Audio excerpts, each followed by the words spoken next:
há um mês e meio atrás, eu estava conversando com as pessoas sobre o mundo pós-Covid. E por algumas razões eu tenho eu estou começando a me convencer que a gente vai ter que conversar um pouco mais sobre o mundo na Covid, porque a gente não vai viver tão rapidamente como um dia a gente imaginou o mundo pós-Covid, né? Assim como todos vocês, quando tudo isso começou, nós fizemos mudanças aqui na nossa comunidade, na nossa igreja, na cidade de Campinas, e assim, a nossa expectativa era que nós estávamos vivendo uma situação excepcional e que talvez em 2, 3 semanas tudo voltasse à normalidade, né? E de repente esse período tem se prolongado e hoje a gente já considera seriamente o fato de que quando nós voltarmos à normalidade, o que nós vamos encontrar é uma nova normalidade, né? E eu queria só fazer uma recapitulação com vocês do que tem acontecido nas últimas semanas. Vocês estão conseguindo enxergar a tela aí? Alguém me dá? Ok. Eu acho que quando tudo isso começa no contexto brasileiro, relacionado à Covid-19, nós temos a perspectiva de que nós iríamos viver 3 ondas de dificuldades. Essas 3 ondas, elas não viriam uma subsequente à outra, mas elas viriam sobrepostas uma à outra, né? Então, a primeira onda é a da saúde pública, é a questão da pandemia, os hospitais superlotados, as pessoas amedrontadas, as políticas públicas de saúde, a tensão gerada por tudo isso, os números crescentes de mortos, não só no Brasil, mas na Inglaterra, na Itália, na Espanha, na França e nos Estados Unidos, tudo isso gerando uma grande crise econômica, né, que essa crise econômica nós ainda estamos vivendo talvez o primeiro terço dela, ela ainda vai se intensificar, e a crise política que sobrepõe tudo isso. Inicialmente, quando eu comecei a pensar nessas 3 ondas, eu confesso que eu imaginava que, apesar de sobrepostas, essas crises iam se intensificar nessa exata sequência. Primeiro ia ter uma intensificação no problema da saúde pública, depois uma intensificação no problema da economia, iria culminar com a intensificação no problema da política. No entanto, no contexto brasileiro, a questão política, ela simplesmente sobrepôs a questão da economia. A crise política, ela emergiu com muito mais força do que a própria crise econômica está emergindo. E isso, no último final de semana, foi se intensificado no contexto brasileiro com essa polarização que nós vimos nas ruas, enquanto nas ruas de Brasília nós tínhamos manifestações de apoio ao nosso atual presidente e às suas principais reivindicações e defesas. E na cidade de São Paulo, nós tínhamos uma manifestação que culminou com uma reação da Polícia Militar e que está gerando muitas discussões acerca do porquê aquilo aconteceu e por que aconteceu como aconteceu. E eu acho que uma coisa que nós não esperávamos é que emergeria também uma crise nos Estados Unidos relacionado ao movimento Black Lives Matter e que se confunde com o que a gente está vivendo no Brasil. Porque ontem, em Curitiba, nós tivemos manifestações que se confundiam com o que acontecia nos Estados Unidos. O próprio movimento, no domingo, na Avenida Paulista, era interessante como os manifestantes tinham faixas pró-democracia, mas eles, em alguns momentos, faziam sinais típicos do movimento Black Lives Matter, ou seja, as coisas estão se confundindo e não só as manifestações se confundem, como uma coisa que eu acho altamente complexa, tanto no contexto brasileiro como no contexto norte-americano. Os nossos líderes políticos tentam trazer essa questão. Oi? Os nossos líderes políticos tentam trazer a questão religiosa para legitimar as suas ações e as suas posições, né? Eu não sei quantos viram, mas ontem, em plena crise em Washington, a polícia de Washington dispersou a multidão na frente da Casa Branca, com balas de borracha, com gases, para que o presidente pudesse atravessar a rua e tirar essa foto que eu estou mostrando aí para vocês, que é uma foto dele na frente de uma igreja, com uma Bíblia na mão, né? O quanto isso vai gerar de prejuízo ou não para a igreja, para a imagem da igreja, tanto nos Estados Unidos, como no Brasil, como no mundo ocidental, a gente só vai saber nos próximos anos, né? Agora, deixa eu tratar com vocês algumas questões mais práticas.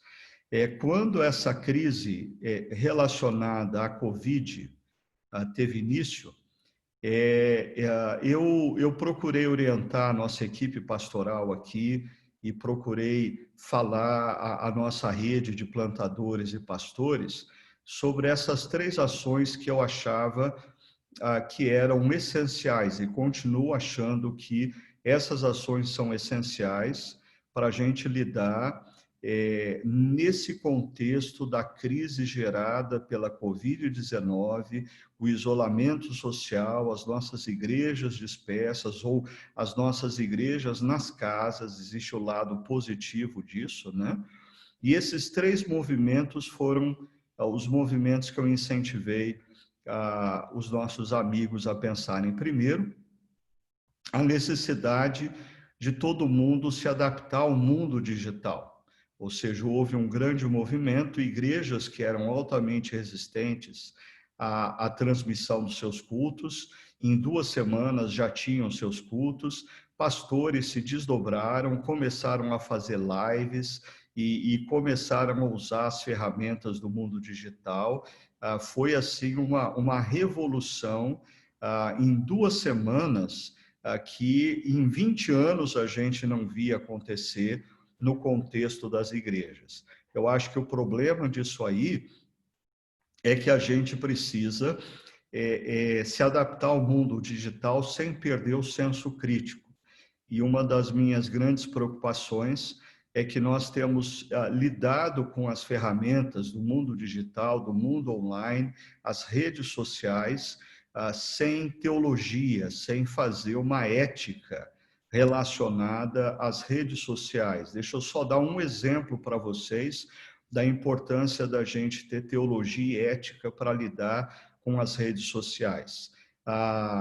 Se você para e pensa comigo que Jesus disse que o que a nossa mão direita faz, a mão esquerda não precisaria ou não precisa saber. Se Jesus nos diz que nós devemos evitar fazer como os fariseus e escribas, indo para a praça pública, a fim de orar e ser visto, como que isso se relaciona às redes sociais? Quando nas redes sociais, um post que eu faço mostrando que a minha igreja está contribuindo com a população pobre da cidade, se enquadra esse alerta de Jesus de que o que a minha mão direita faz, a minha mão esquerda não precisa fazer.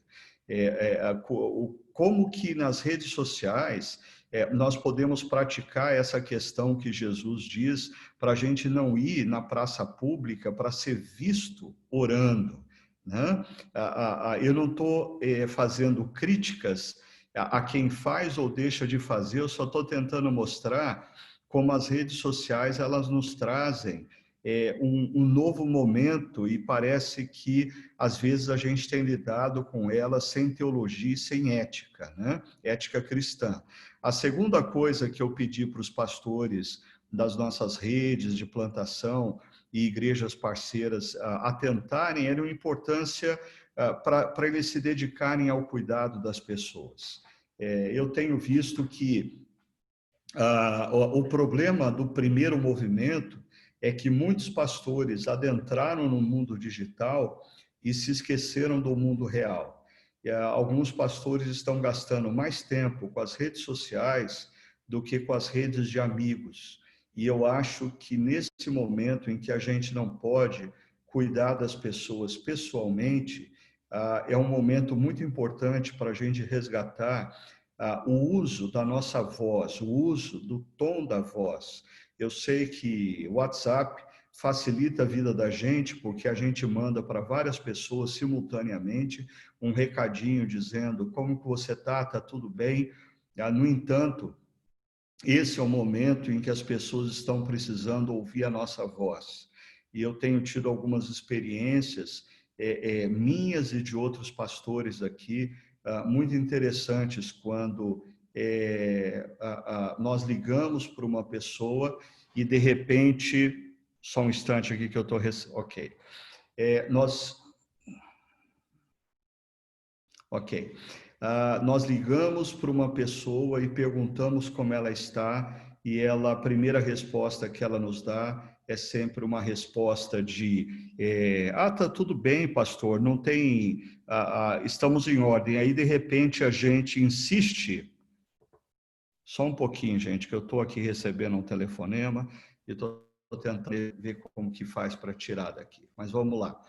E como a pessoa, quando escuta o tom da voz, eu costumo dizer que o tom da voz comunica mais do que o próprio conteúdo da fala. E quando pessoas escutam o tom da voz, pessoas se sentem consoladas, encorajadas.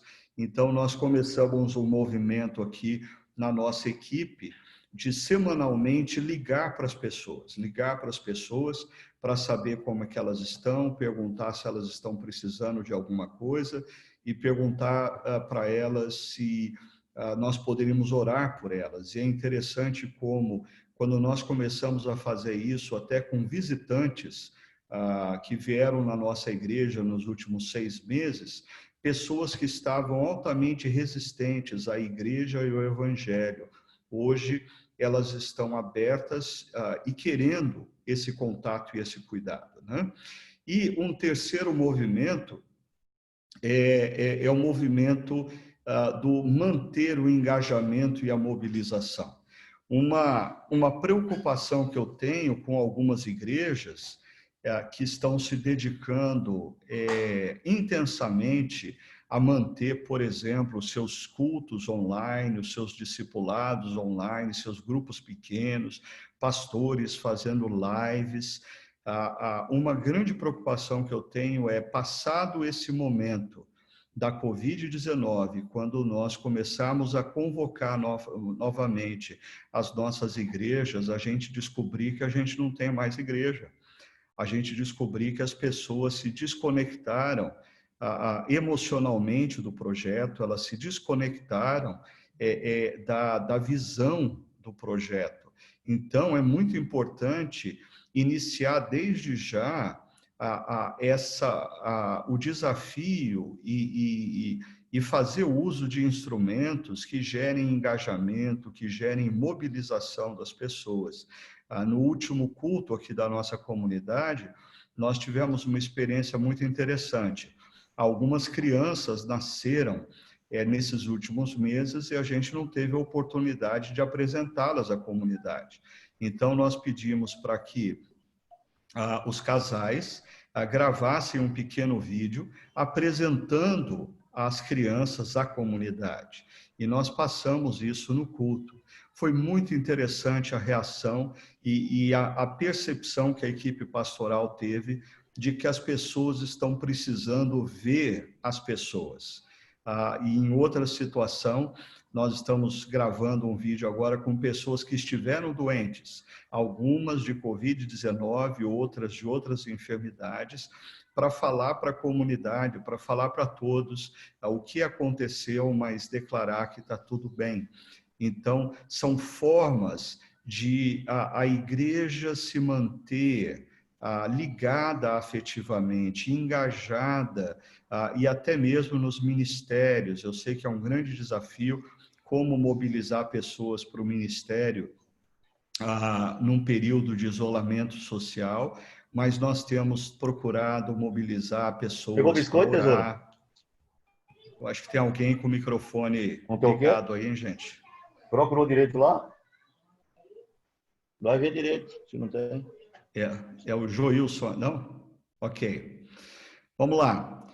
Agora, o fato é que a gente está vivendo um momento em que uma grande mudança está acontecendo, e essa historiadora e antropóloga Lilian Schwartz diz que a Covid-19 ela definitivamente separa o paradigma de pensamento do século XX e do século XXI.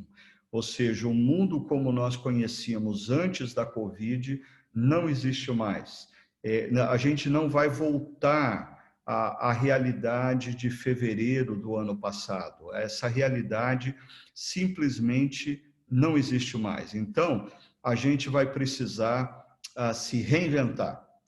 Reinventar no ritmo, na produção, nos planos, nos valores. E aí, tudo que eu estou colocando para vocês aqui, eu estou colocando muito rapidamente, porque é muito material, mas em outras oportunidades eu vou estar falando ponto a ponto com alguns pastores que tiverem interesse, tá? E aí, então, eu tenho pensado nesse contexto de mudança, eu tenho pensado em 6 cuidados que nós precisamos evitar nesse contexto de mudança. Veja só, o primeiro cuidado diz respeito a métricas. O que eu quero dizer com isso? Eu acho que nós vamos, por exemplo, existem pastores ou membros de igreja muito interessados em que tudo isso passe logo e os cultos retornem. Eu acho que a experiência de culto no retorno vai ser frustrante em muitos aspectos. Por exemplo, uma igreja que tinha auditório com 1.000 pessoas vai poder reunir nesse auditório não mais do que 300 pessoas. As pessoas vão ficar distantes umas das outras, 1,5 metro, 2 metros de distância. Ou seja, quando tiver música, ninguém escuta a voz de ninguém, né? E eu acho que a gente vai ter que reinventar a nossa motivação. Porque se você ficava motivado ao pensar em pregar para uma igreja cheia, se o seu auditório, se o seu templo cabia, sei lá, 150, 200 pessoas e estava cheio, agora você vai ter que ter motivação para pregar para 40 pessoas. E você vai ter que ter a mesma motivação para pregar para 40 pessoas. Por outro lado, a questão do culto online em algumas igrejas veio para ficar. Nós não vamos conseguir voltar para a realidade anterior, né? Um outro perigo que eu acho que a gente tem que estar atento é o simplismo. É subestimar as mudanças, a gente olhar para tudo que está acontecendo e dizer assim, não, isso daí não é tão sério, não, isso não vai mudar tanto a igreja. Não, vai mudar muito a igreja. Vai mudar muito a igreja. Vai mudar o jeito da igreja ser, vai mudar as finanças da igreja, bem possivelmente nós vamos viver ainda os piores meses da crise econômica. Isso vai ter que, isso vai afetar a maneira como a gente faz ministério, a gente vai ter que, em alguns casos, repensar até mesmo a questão do ministério de tempo integral por algum tempo, né? Vai mudar toda a dinâmica de vida. As pessoas, elas não vão voltar à realidade rapidamente e como era antes. Então, a gente tem que tomar cuidado com o simplismo. Um outro perigo que a gente tem que tomar cuidado é o que eu estou chamando de síndrome de avestruz. Eu confesso para vocês que eu nem sei, na verdade, se o avestruz faz o que a gente tradicionalmente diz que ele faz, que é enfiar a cabeça debaixo da terra, né? Mas como todo mundo diz que o avestruz, diante do perigo, enfia a cabeça num buraco, eu acho que existem igrejas e pastores fazendo isso. Eles simplesmente enfiaram a cabeça no buraco e eles estão esperando que tudo volte ao normal. Não vai voltar ao normal. Esse é o momento da gente, eu sei que é difícil, mas a gente tem que levantar a cabeça, abrir os olhos, olhar o que está acontecendo, refletir sobre tudo o que está acontecendo e procurar entender qual é o papel da igreja nesse momento. Um quarto perigo eu chamo de ruptura, que é o perigo da gente jogar o bebê com a água suja, né? Ou seja, eu acho que em algumas igrejas esse ímpeto por mudança pode levar a gente a romper com o DNA da própria igreja, da igreja local. Aquela igreja local nasceu com um determinado propósito, nasceu com uma determinada visão. Não necessariamente a gente tenha que se reinventar a ponto de abrir mão do DNA da igreja local. Então, a gente tem que tomar cuidado com isso.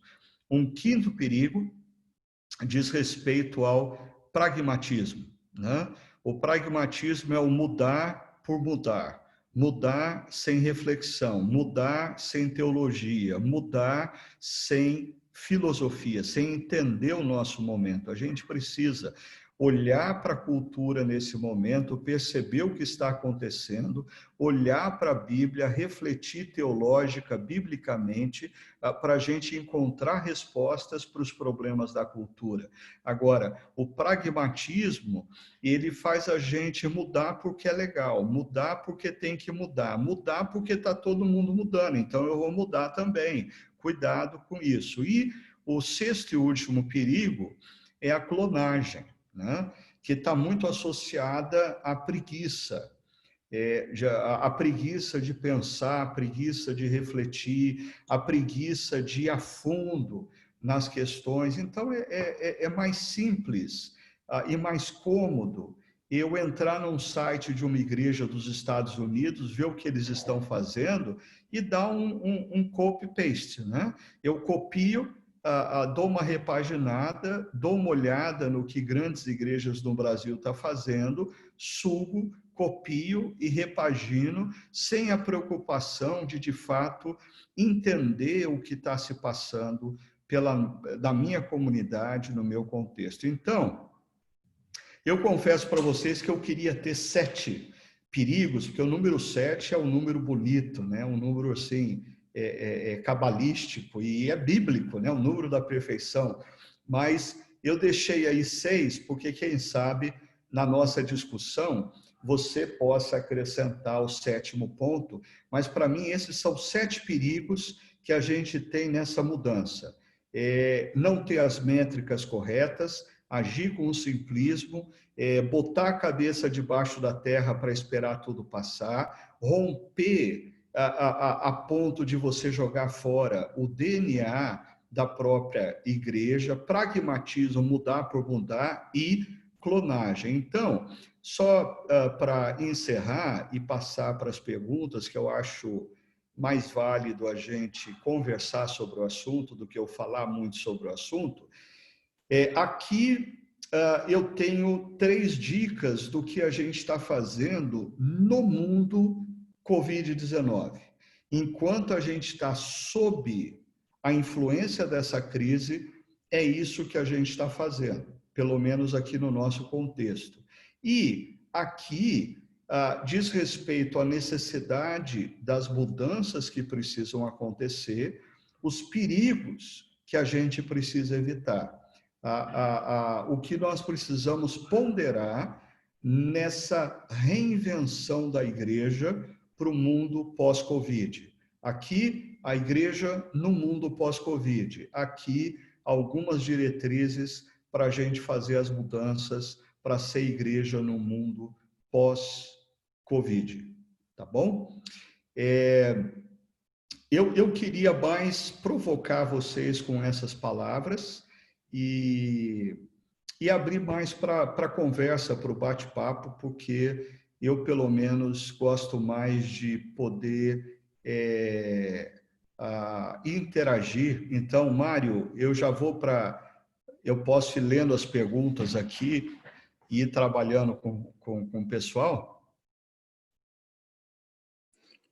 Pode sim, Ricardo, pode fazer assim. O pessoal está escrevendo aí não precisa nem ninguém moderar, não. Pode pegar aí e partir disso, por favor.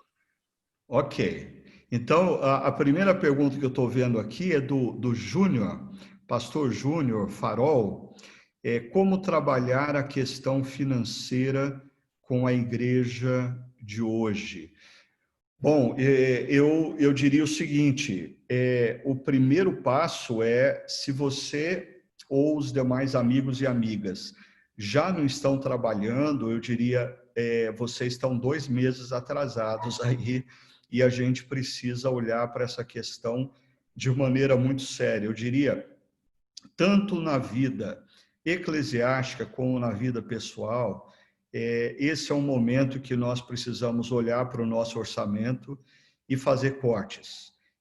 A gente precisa olhar para o nosso orçamento, perceber o que é essencial e se restringir ao essencial e cortar gorduras.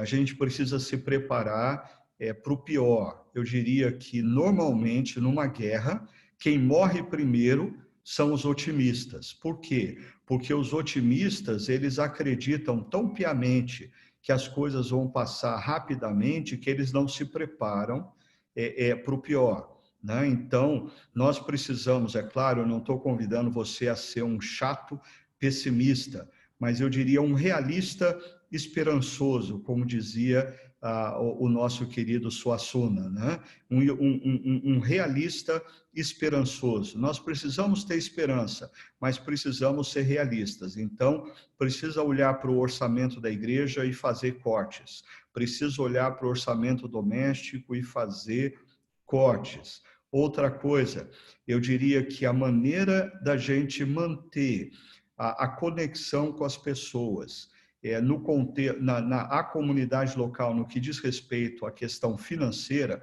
diz respeito ao cuidado dessas pessoas. Né? Eu acho que se a gente partir para campanhas diretas, pedindo para as pessoas contribuírem financeiramente, eu acho que gradativamente, na medida em que a crise começa a assolar a família e a própria vida pessoal, as pessoas começam a fazer opções. E as opções que elas fazem são opções de coração.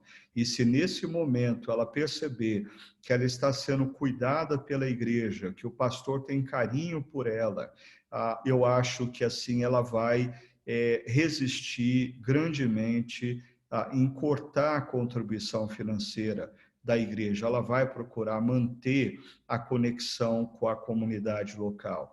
Uma experiência que a gente teve aqui na nossa comunidade foi o testemunho em vídeo de algumas famílias, e uma delas dizia assim: nós estamos, apesar da crise, nós estamos imensamente felizes porque nós nunca recebemos tanto carinho e atenção dos nossos pastores. Semanalmente eles ligam para saberem se está tudo bem em casa, se nós estamos precisando de alguma coisa e quais seriam os pedidos de oração que nós teríamos. Ou seja, eu acho que essa conexão de cuidado ela é essencial para manutenção do compromisso das pessoas para com a própria comunidade cristã.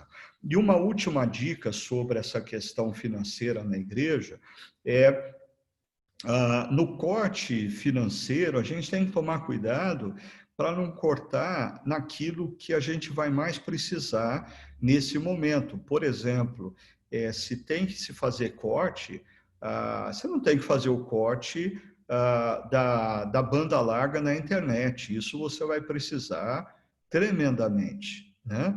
Mas uma coisa, talvez você possa fazer o corte da locação do prédio.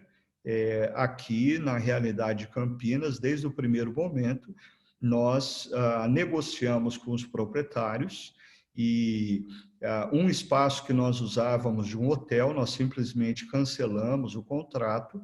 Um outro espaço de prédio alugado, a gente não tem nenhum prédio próprio, nós tivemos um abatimento de 50% no aluguel, e outro, nós tivemos a isenção do aluguel por 3 meses, e esse valor vai ser diluído em 12 vezes o ano que vem, né? Ou seja, a gente precisa buscar formas alternativas, e eu diria que algumas igrejas precisam lidar de maneira muito séria com a questão do espaço físico, ou renegociando, ou mesmo pensando de forma criativa, eu diria até, em algumas ocasiões, ousando, porque essa crise vai fazer com que espaços físicos talvez maiores estejam disponíveis para muitas igrejas por preços menores do que elas pagam hoje.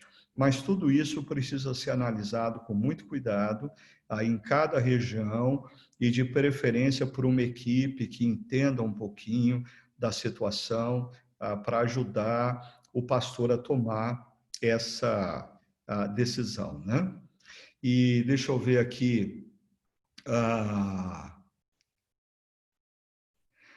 O Gilberto Ricardo, Fernandes... deixa eu só Oi. mencionar algo aqui rapidinho. Ricardo, Mário aqui.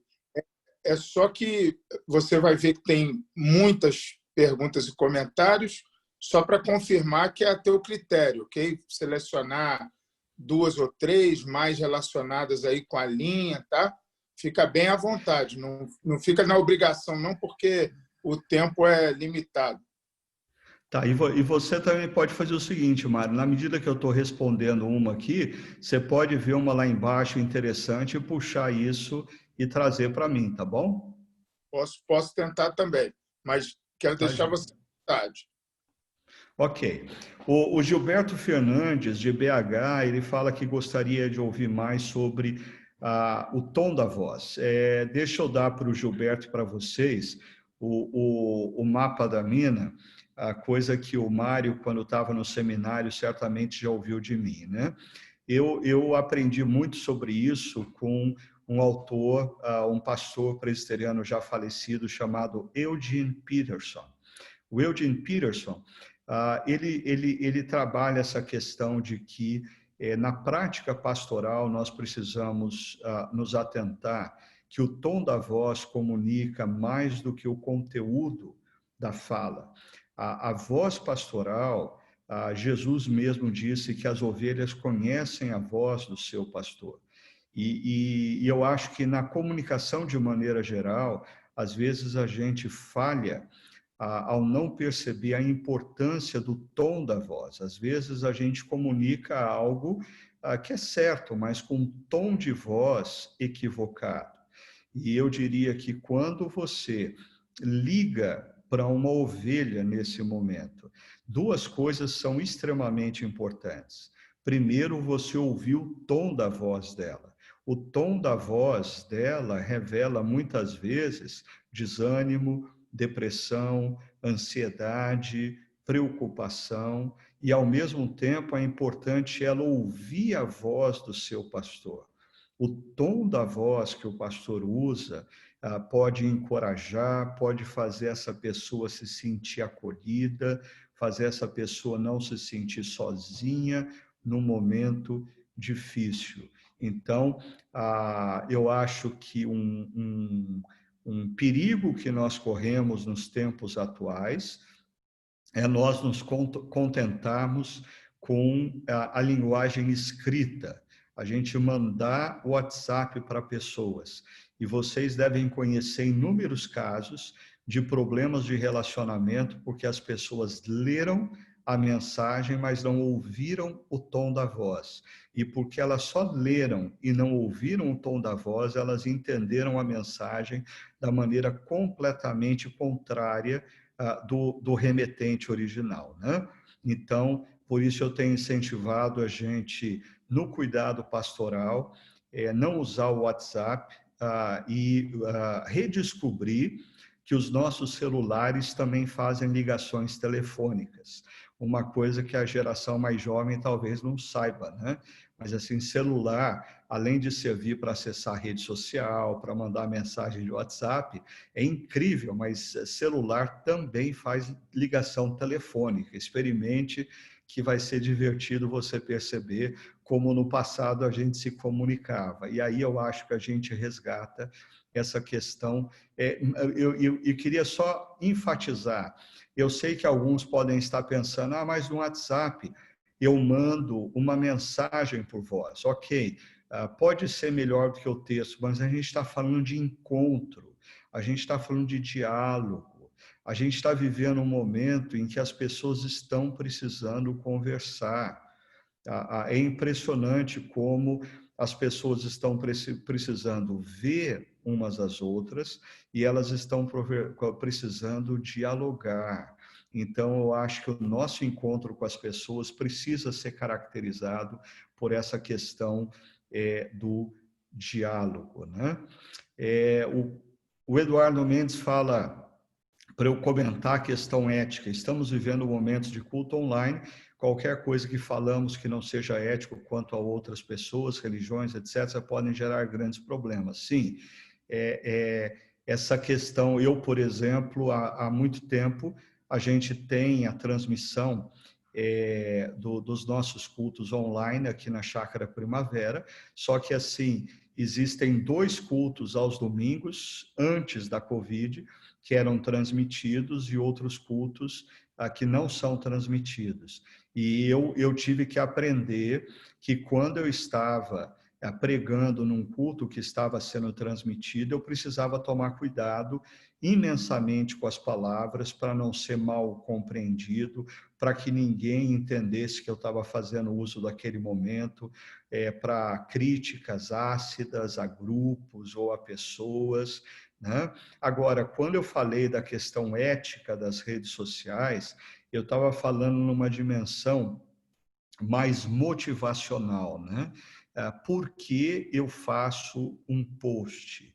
E eu estava pensando sobre a lógica de Jesus, de que o bem que eu faço, as pessoas não precisam ficar sabendo.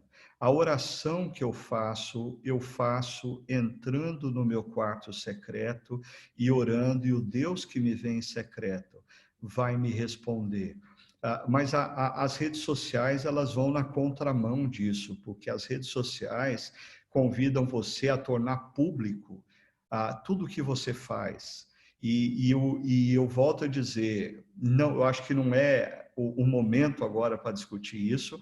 Eu não tenho uma resposta precisa sobre isso, mas o que eu quero colocar para vocês é que nós precisamos ouvir, nós precisamos participar das redes sociais, mas lembrar que falta a nós, nesse momento, uma teologia, uma ética cristã de como lidar com as redes sociais. Até pelo seguinte, e aí eu mudo desse assunto.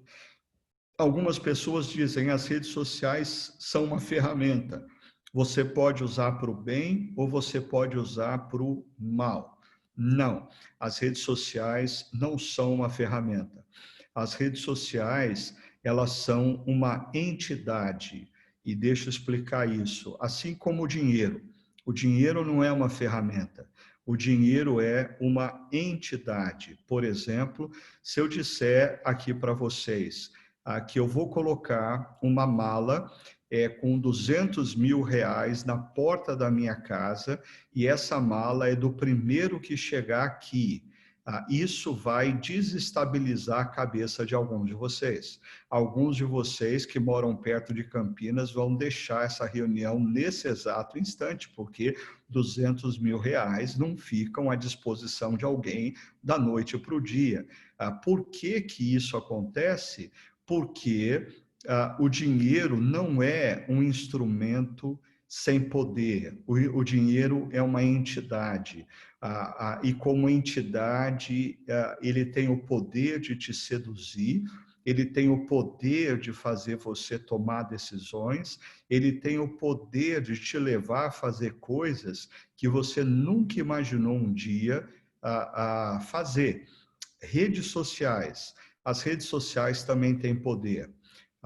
Você dá like para pessoas que você acha que elas podem contribuir para aumentar o seu número de seguidores, você olha os seus seguidores e você ou se chateia porque pessoas deram like no que você postou, ou seja, redes sociais começam a alterar o nosso estilo de vida.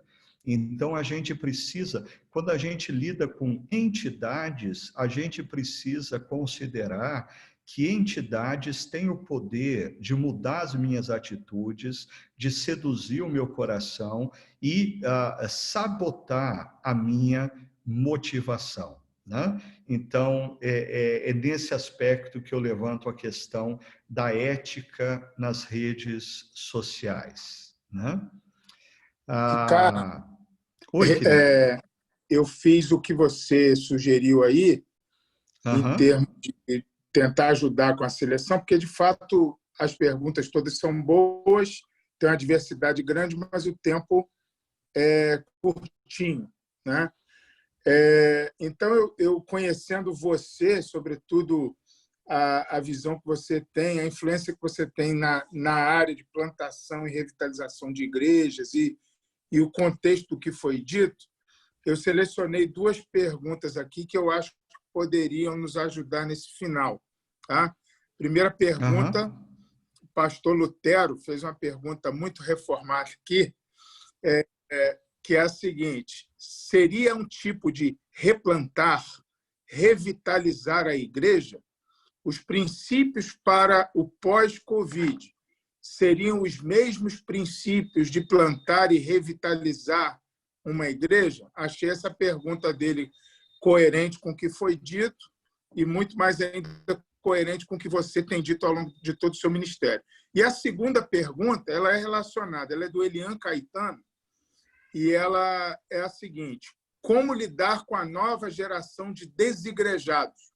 Fenômeno este que aumentou com o Covid-19. Acho que estão relacionadas, acho que você poderia fazer um apanhado nesses minutos finais, se você concordar.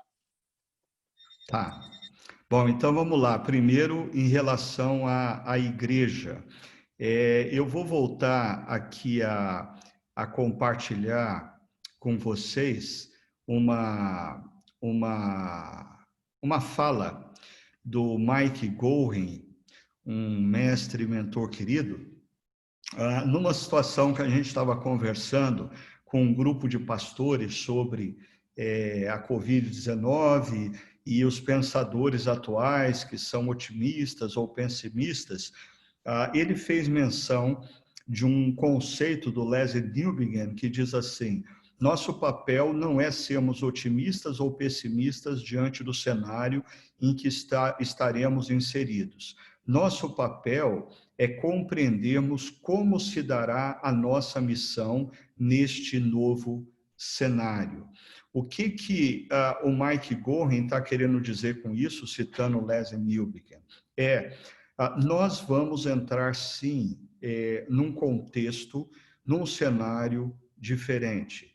E eu acho que isso muda drasticamente a maneira como a gente planta a igreja e a maneira como a gente revitaliza a igreja. Nós nunca paramos para pensar que na expansão do evangelho, os relacionamentos, eles são essenciais.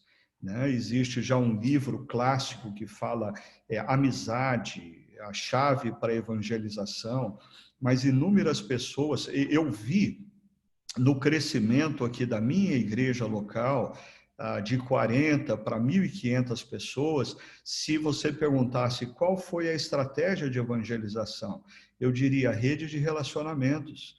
Pessoas impactadas pelo evangelho trazem pessoas para o evangelho.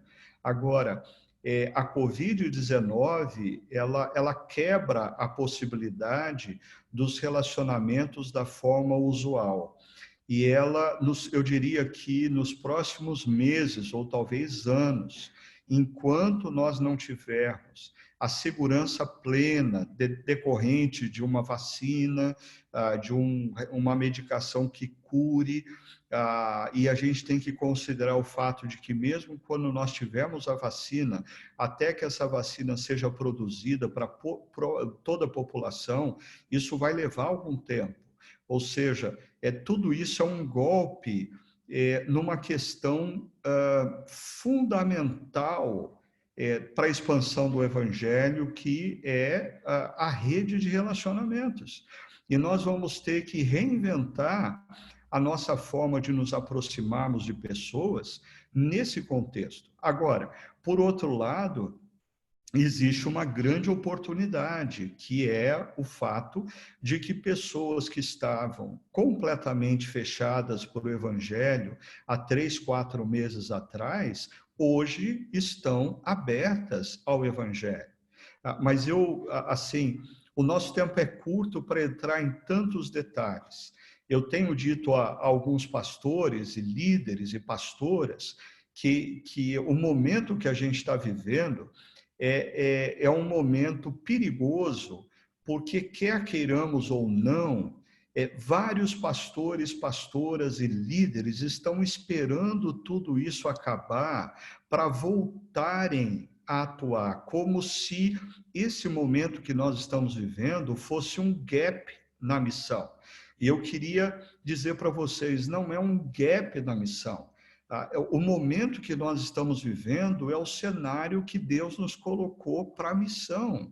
Nós precisamos acordar toda manhã não pensando quando que o mundo vai voltar à normalidade. Não, a gente tem que acordar toda manhã encarando que esse é o mundo para o qual Deus nos enviou. Nós temos que arregaçar as mangas e começar a trabalhar dentro dessa realidade.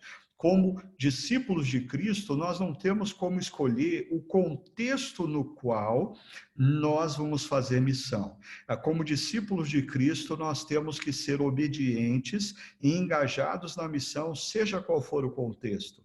E eu acho que alguns pastores e líderes, eles estão meio que esperando passar essa situação para voltarem a se engajar 100% na missão. Não, a missão precisa ser feita agora. A gente precisa mudar uma chave na nossa mente que está dizendo para a gente esperar tudo passar, mudar essa chave para a gente entender que essa é a nova realidade. E é nesse contexto que nós precisamos fazer missão. E aí, seja na plantação, seja na revitalização, mudou a métrica. Porque tanto na plantação como na revitalização, a nossa maior métrica era quantas pessoas nós temos aos domingos nos nossos cultos. Esqueça essa métrica. Né? Agora, o seu papel, quer na plantação, quer na revitalização, estabeleça contato e relacionamentos com o maior número possível de pessoas. Construa relacionamento com essas pessoas, mas relacionamentos afetivos. Ligue para elas, sirva essas pessoas, ore com elas. Quem sabe, crie grupos de reflexão bíblica para essas pessoas através da internet. A gente vai colher na plantação ou na revitalização, no futuro, a intensidade com a qual a gente se envolver emocionalmente com as pessoas no presente. Por isso, uma preocupação que eu tenho é pastores que estão apostando todas as suas fichas nas redes sociais, gastando tempo excessivo com lives. Você pode ter lives, eu não estou dizendo que você não deve ter, mas, por favor, perceba, eventos como lives geram admiradores. No entanto, daqui a alguns meses, o que vai acontecer as histórias que as pessoas vão contar é a seguinte: naquele período de dificuldade, eu tive um pastor que toda semana ligava para mim para saber se eu estava bem e orava comigo. É desse pastor que ela vai se lembrar. Até porque encontros como esse, lives, eles estão sendo tão excessivos que daqui a 6, 8 meses, 1 ano, eu diria, poucas pessoas vão se lembrar do que foi dito, porque está sendo dito em excesso. Mas as pessoas vão se lembrar de quem é que ligou para elas, quem é que cuidou delas, quem é que falou com elas. Então, pense em revitalização e plantação dentro de um outro paradigma. Acabou a métrica de quantas pessoas a gente tem no culto no domingo. Agora é o momento da gente fazer contato com pessoas, abençoar pessoas, conectar pessoas e assim por diante. E não sei se já excedeu o tempo, Mário, mas eu só queria dar uma pitada sobre a questão dos desigrejados, né? Com certeza, e aí eu também queria compartilhar aqui uma tela que para mim ela é altamente preocupante, mas ela é a realidade, né? Isso aqui é um documento de uma empresa de consultoria, McKinsey, e eles, dentre várias coisas que eles colocam, tem essa tela: mudança no comportamento do consumo são esperadas para o novo normal. O que eles acham que vai acontecer no novo normal, né? E perceba aqui que você tem o digital onipresente, o mundo digital veio para ficar, o consumo repensado, até porque a crise econômica vai fazer as pessoas repensarem o quanto elas consomem ou deixam de consumir. E aí você tem aqui, aumento de infidelidade. E aqui não está relacionado a casamento, mas está relacionado a relacionamentos. Por exemplo, eu acho que nesse mundo pós-Covid, pessoas que já tinham a propensão de lidarem com a fé cristã de uma forma consumista, elas vão assumir o consumismo delas. Elas vão assumir que todo domingo elas querem escolher um pregador diferente e elas vão escolher o assunto que elas querem. E aí é um tema para uma outra discussão que eu fiz com um grupo de pastores recentemente do sul do país.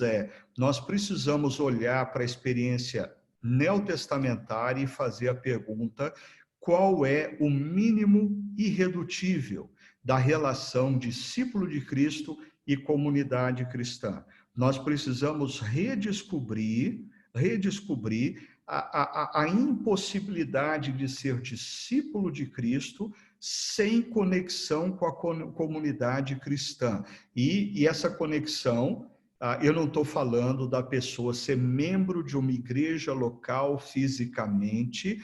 No entanto, existem aí algumas características, como os mandamentos de mutualidade, que apontam no Novo Testamento para o fato de que parte do nosso discipulado implique em relacionamentos constantes, em relacionamentos de interação, em relacionamentos de cuidado mútuo, de submissão mútua. Então, não dá para o cara viver isolado e se dizer discípulo de Jesus, se parte do discipulado envolve relacionamento, submissão, cuidado mútuo. Mas, no Novo Testamento, a gente vê essa comunidade que se relaciona mutuamente, tendo a orientação espiritual. Existe alguém que orienta espiritualmente essa comunidade cristã e que elucida dúvidas dessa comunidade cristã. Então, tudo isso a gente vai ter que repensar. Agora, eu acho que o mundo, a Covid-19 veio para que alguns crentes, que na verdade são consumidores de pastores, consumidores de louvor, consumidores de palestra, assumam que eles não são discípulos, eles são consumidores.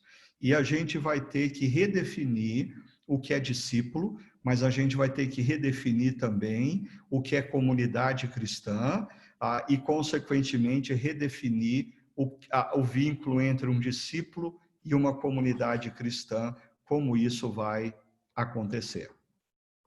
Mário, eu não sei se o tempo estourou, fica à vontade. Ricardo, sem palavras aí, sensacional. A gente está muito grato a Deus aí pela sua vida. O horário já deu, sim, a gente tenta manter essa fidelidade aí ao horário. Tem pastores até que estão no trabalho e tudo. Porém, muito rico. Te informar, a gente gravou, a gente costuma subir isso para o YouTube, tá? Tem uma... para depois aqueles que não puderam participar, poderem entrar, olhar. Então, eu vou mandar o link para a turma aí. Alguns me perguntaram aqui, Ricardo, sobre alguns desses materiais que você apresentou, principalmente os seus slides na apresentação, se eles teriam acesso. Se for tudo bem com você me mandar, ou o que você me mandar, eu repasso. A gente não tem um grupo, é uma lista de broadcast, né, uma lista de transmissão, mas eu repasso para todo mundo aquilo que você me enviar, tá bom? Legal, Mário. Eu posso mandar sim, e se você permitir, deixa eu só dar uma palavra que pode ser interessante para alguns que estão aqui. Eu tenho sentido a necessidade de alguns pastores, pastoras, nesse contexto, de trabalhar em algumas temáticas que eu abordei muito rapidamente, com um pouquinho mais de profundidade, e a gente está organizando nas próximas semanas. Eu devo criar 2 grupos com não mais do que 25 pastores e líderes, que vão se encontrar durante 4 vezes, por 1h15. Vai ser um processo meio que de mentoria nesse período de transição, repensando a igreja para o mundo pós-Covid. Vão ser 4 encontros gratuitos. Eu não quero que isso compita com essa imensidão de lives e eventos que a gente está tendo, mas eu queria dizer isso porque talvez alguns que estão aqui estejam sentindo essa necessidade e queiram participar de um processo assim. 4 encontros, 1h15, durante 4 semanas, 25 pessoas discutindo como nós vamos repensar a igreja para esse mundo pós-Covid. Tá bom? Mas eu compartilho com todo prazer os slides com você, e você pode passar para a turma sim, tá? Maravilha, Ricardo. Aí passa informações sobre esse grupo, certamente, né, alguns dos irmãos aqui vão se interessar e a gente disponibiliza. O que você me passar, eu vou repassar para os irmãos, tá? Tranquilo. Joia. Vamos encerrar orando só pelo Ricardo, consagrando ao Senhor esse tempo. Eu vou pedir, eu vi aqui um amigo querido, rapaz, pastor Darcy Caires, bispo de Nova York. Darcizão, tira o seu áudio. Grande aí, Darcy. E faz esse favor aí de orar pelo Ricardo, e agradeço muito a sua presença aí. Que alegria. Eu estou vendo ele mutado aqui, eu não sei se ele está perto do computador. E também, deixa eu ver, Darcy. Deixa eu ver. Ontem à noite, vendo a CNN Internacional, eu vi o Darcy no meio da confusão lá em Nova York. Espero que ele tenha voltado para casa já. Estou aqui sim, total. Vamos orar. Maravilha. Pai de amor, o Senhor usou esse tempo para a tua glória e a gente te dá graças pela oportunidade de refletir teologicamente, de pensar no mundo que a gente está vivendo. E o Senhor tem usado o teu servo Ricardo nesse propósito. Pedimos a tua bênção sobre ele, sabedoria, humildade, poder, autoridade, conhecimento da tua palavra, habilidade de entender o contexto que a gente vive, um encorajador de plantação de igreja, um pastor de igreja. Então, toma posse mais e mais da vida do teu servo, deixa o teu servo humilde na tua presença, mas com muita coragem, com tranquilidade, proclamar a mensagem de Jesus e encorajar membros de igreja, outros líderes, outros pastores a pensar teologicamente nesse mundo que a gente está vivendo. Ensina-nos a viver no pós-Covid, ensina-nos a viver nesse período de redescoberta sobre racismo, julgamento de pessoas pelo caso da cor da sua pele. Nos ensina, Pai, a vivermos o Evangelho de Jesus e sermos agentes de transformação social para a glória de Jesus. Tudo o que foi falado, Pai, colocamos diante do teu altar e pedimos a tua bênção para nossos ministérios, cada um que veio aqui hoje, e para a vida do pastor Ricardo. Em nome de Cristo, oramos com gratidão. Amém. Amém. Amém, querido. Obrigado, Darcy. Eu tirei os mutes aí, cumprimentos aí finais. Deus abençoe a todos. Boa semana. Estamos juntos aí com qualquer... Hudson, Eliel, um abraço para vocês. Obrigado mais uma vez aí, Mário. Obrigado, Ricardo. Valeu, Mário. Deus abençoe. Um abraço. Muito obrigada a vocês. Obrigado. Deus abençoe a todos. Obrigado, Ricardo, Mário. Abraço a todos. Maravilha de palavra. Deus abençoe a todos. Deus abençoe, colegas. Um abraço.